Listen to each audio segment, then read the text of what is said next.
الحمدللہ رب العالمین والصلاة والسلام علی اشرف الانبیاء والمرسلین نبینا محمد وعلی آلہ واصحابہ اجمعین، اما بعد۔ معزز دینی و ملی بھائیوں، عزیز ساتھیوں، آج کا موضوع ہے فرص لا تعوض، یعنی ناقابل تلافی مواقع۔ معزز دینی و ملی بھائیوں، میں اپنے آپ کو اور تمہیں اللہ سے ڈرنے اور اس کی کتاب کی اتباع کرنے کی وصیت کرتا ہوں تاکہ تم اللہ کی رحمت کا مستحق بن سکو۔ ارشاد باری تعالیٰ ہے، وَهَذَا كِتَابٌ أَنزَلْنَاهُ مُبَارَكٌ فَاتَّبِعُوهُ وَاتَّقُوا لَعَلَّكُمْ تُرْحَمُونَ، اور یہ مبارک کتاب ہم نے آپ کی طرف اس لیے نازل کی ہے تاکہ آپ اس کی اتباع کریں اور تقوی اختیار کریں تاکہ آپ پر رحم کیا جائے۔ میرے بھائیوں، یہ ایک ناقابل تلافی مواقع ہیں، یہ ایک موقع غنیمت ہے جسے دوبارہ حاصل نہیں کیا جا سکتا۔ پس نیک بخت وہ ہے جو اس کے لیے جلدی کرے، اور محروم وہ ہے جو اس میں سستی و کاہلی کرے۔ یہ 5 مواقع ہیں جسے نبی کریم صلی اللہ علیہ وسلم نے ارشاد فرمایا ہے، اغتنم خمسا قبل خمس، شبابک قبل حرمک، وصحتک قبل سقمک، وغناک قبل فقرک،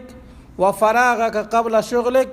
وحیاتک قبل موتک، رواہ الحاکم وصححہ الالبانی۔ رسول کریم صلی اللہ علیہ وسلم نے ایک شخص کو نصیحت کرتے ہوئے فرمایا، 5 چیزوں کو 5 چیزوں سے پہلے غنیمت جانو،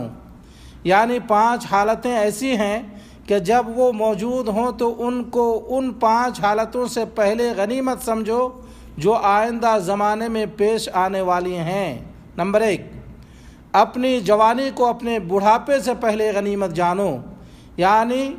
اپنے اس زمانے کو غنیمت جانو اور اس سے پورا فائدہ اٹھاؤ جس میں تمہیں عبادت و طاعت کی انجام دہی اور اللہ کے دین کو پھیلانے کی طاقت و ہمت میسر ہو، قبل اس کے کہ تمہارے جسمانی زوال کا زمانہ آ جائے اور تم عبادت و طاعت وغیرہ کے انجام دہی میں ضعف و کمزوری محسوس کرنے لگو۔ نمبر 2، اپنی صحت کو اپنی بیماری سے پہلے غنیمت جانو، یعنی اپنی صحت و تندرستی کی حالت میں اپنی دینی و دنیاوی بھلائی و بہتری کے لیے جو کچھ کر سکتے ہو کر گزرو، زیادہ سے زیادہ نیک عمل کرو اور اپنی آخرت کو سنوارو، اس لیے کہ اکثر لوگ صحت اور فراغت سے فائدہ نہیں اٹھاتے، اس کو ضائع و برباد کر کے نقصان و خسارے میں رہتے ہیں۔ جیسا کہ اللہ کے رسول صلی اللہ علیہ وسلم نے فرمایا، نعمتان مغبون فیہما کثیر من الناس، الصحت والفراغ، صحت و فراغت کی 2 نعمتیں ہیں جس میں اکثر لوگ نقصان اور خسارہ اٹھاتے ہیں۔ نمبر 3، اپنی مالداری کو اپنی تنگ دستی سے پہلے غنیمت جانو، یعنی تمہیں جو مال و دولت نصیب ہے قبل اس کے کہ وہ تمہارے ہاتھ سے نکل جائے یا موت کا پنجہ تمہیں اس سے جدا کر دے، تم اس کو صدقات و خیرات اور نیک کام میں خرچ کرو اور اس دولت مندی و خوشحالی سے فائدہ اٹھاؤ اور اپنی آخرت کو سنوارو۔ ارشاد باری تعالیٰ ہے، وَأَنفِقُوا مِمَّا رَزَقْنَاكُم مِّن قَبْلِ أَن يَأْتِيَ أَحَدَكُمُ الْمَوْتُ فَيَقُولَ رَبِّ لَوْلَا أَخَّرْتَنِي إِلَىٰ أَجَلٍ قَرِيبٍ فَأَصَّدَّقَ وَأَكُن مِّنَ الصَّالِحِينَ، اور جو کچھ ہم نے تمہیں دے رکھا ہے اس میں سے ہماری راہ میں اس سے پہلے خرچ کرو کہ تم میں سے کسی کو موت آ جائے تو کہنے لگے، اے میرے پروردگار، مجھے تو تھوڑی دیر کی مہلت کیوں نہیں دیتا کہ میں صدقہ کروں اور نیک لوگوں میں سے ہو جاؤں۔ نمبر 4، اپنی فراغت کو اپنی مشغولیت سے پہلے غنیمت جانو، یعنی مشاغل و تفکرات میں مبتلا ہونے سے پہلے اپنی فراغت کے وقت سے فائدہ اٹھاؤ اور اسے غنیمت جانو۔ نمبر 5، اور اپنی زندگی کو موت سے پہلے غنیمت جانو، یعنی قبل اس کے کہ تمہیں موت آ دبوچے اپنی زندگی سے فائدہ اٹھاؤ، اسے نیک کام میں لگاؤ اور اپنی آخرت کو سنوارو۔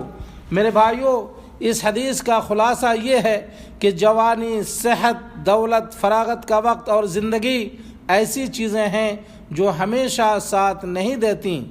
جوانی کے بعد بڑھاپے، صحت کے بعد بیماری، دولت کے بعد محتاجگی، فراغت کا وقت کے بعد تفکرات و مشاغل، اور زندگی کے بعد موت کا آنا لازمی امر ہے۔ لہٰذا جب تک یہ چیزیں پیش نہ آئیں، ان چیزوں کو، ان نعمتوں کو، اپنی جوانی، اپنی صحت، اپنی مالداری، اپنی فراغت کا وقت اور اپنی زندگی کو غنیمت جانو، ان سے زیادہ سے زیادہ فائدہ اٹھاؤ، انہیں اپنی دنیاوی و اخروی فائدے کے لیے استعمال کرو، ان سے غفلت نہ برتو، ان میں سستی و کاہلی کر کے اپنا عظیم خسارہ و نقصان نہ کرو۔ اللہ تعالیٰ سے دعا گو ہوں کہ وہ ہمیں ان نعمتوں کی قدردانی نصیب فرمائے، ان سے زیادہ سے زیادہ استفادہ کی توفیق عطا فرمائے۔ ربنا تقبل منا انک انت السمیع العلیم وتب علینا انک انت التواب الرحیم، وصلی اللہ علی نبینا محمد وعلی آلہ واصحابہ اجمعین۔